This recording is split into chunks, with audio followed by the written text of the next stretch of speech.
Assalamualaikum warahmatullahi wabarakatuh. Perkenalkan, nama saya Valencia Sestia. Saya merupakan mahasiswi dari Institut Agama Islam Syekh Abdurrahman Shiddiq, Bangka Belitung. Saya dari Fakultas Tarbiyah, yaitu dari program studi bimbingan dan konseling pendidikan Islam. Saya dari kelas BKPI 2A dengan NIM 2115022. Video kali ini merupakan video untuk memenuhi tugas dari mata kuliah teori kepribadian yang diampuh oleh Ibu Puri Handayani MA. Di sini saya akan memaparkan materi yang berjudul Teori Kepribadian Psikoanalisis Sigmund Freud. Mari kita bahas. Ada 4 pokok pembahasan yang akan dibahas. Yang pertama, struktur kepribadian. Yang kedua, dinamika kepribadian. Yang ketiga, perkembangan kepribadian. Dan keempat, contoh aplikasi psikoanalisis klasik. Yang pertama, struktur kepribadian Sigmund Freud. Menurut Sigmund Freud, struktur kepribadian dibagi menjadi 3. Yang pertama, id. Id itu kepribadian yang mempunyai dorongan kebutuhan dari dalam diri manusia yang sifatnya selalu ingin dipuaskan. Contohnya, pada saat lapar, menghayal makanan. Saat itu dia sakit dan ingin balas dendam makan makanan tersebut sewaktu sembuh nanti. Yang kedua, ego merupakan sisi rasional manusia serta memiliki kemampuan untuk memecahkan masalah. Contohnya, saat kita di lampu merah, kita ingin menerobos agar cepat lewat. Kita nih mengerti kalau menerobos itu tidak menaati peraturan, namun kita memutuskan untuk tidak menerobosnya. Yang ketiga, superego, yaitu hal yang memiliki penjelasan tentang hal yang benar dan salah, membuat ego menahan id. Contoh, seorang anak ingin mencuri buku temannya. Ia mempunyai kesempatan tanpa diketahui oleh orang lain. Namun anak ini mengerti mencuri itu salah, jadi dia memutuskan untuk tidak mencuri meskipun mempunyai kesempatan. Pokok pembahasan yang kedua, yaitu dinamika kepribadian. Yang pertama, insting. Insting merupakan kumpulan hasrat. Tujuan dari keberadaan insting adalah untuk mereduksi ketegangan sehingga mendapatkan kesenangan. Freud mengklasifikasikan insting ke dalam 2 kelompok, yaitu yang pertama insting hidup. Insting hidup disebut juga eros, adalah dorongan yang menjamin survival dari produksi seperti lapar, haus, dan seks. Insting yang kedua, insting mati. Insting mati disebut juga insting merusak atau destruktif. Insting ini merupakan motif dasar manusia yang mendorongnya untuk bertingkah laku yang negatif dan destruktif.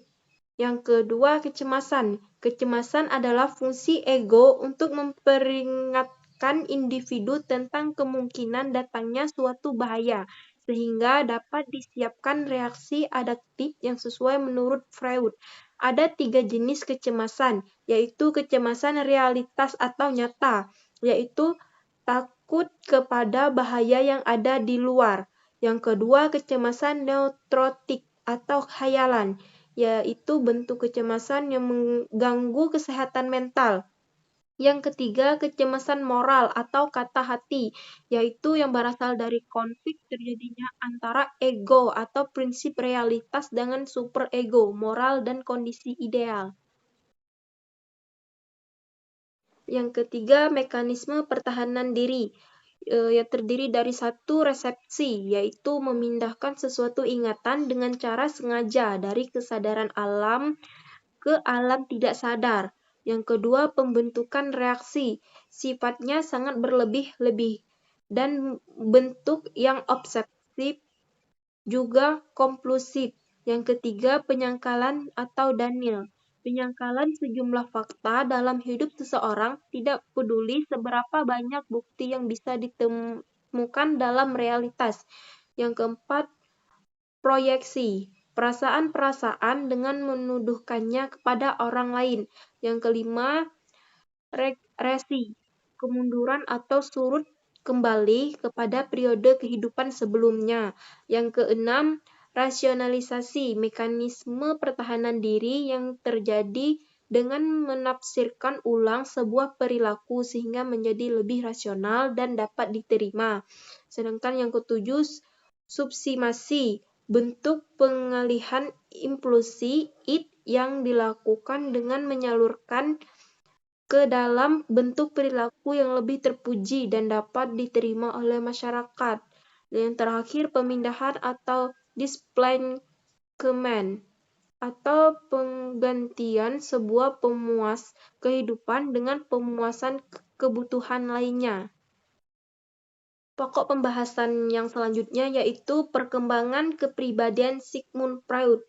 Dalam tahap yang pertama di sini ada tahap oral atau yang berumur dari 0 sampai 1 tahun, yaitu mulut merupakan zona erotis umum. Sumber kepuasan utama adalah menghisap id atau sangat dominan.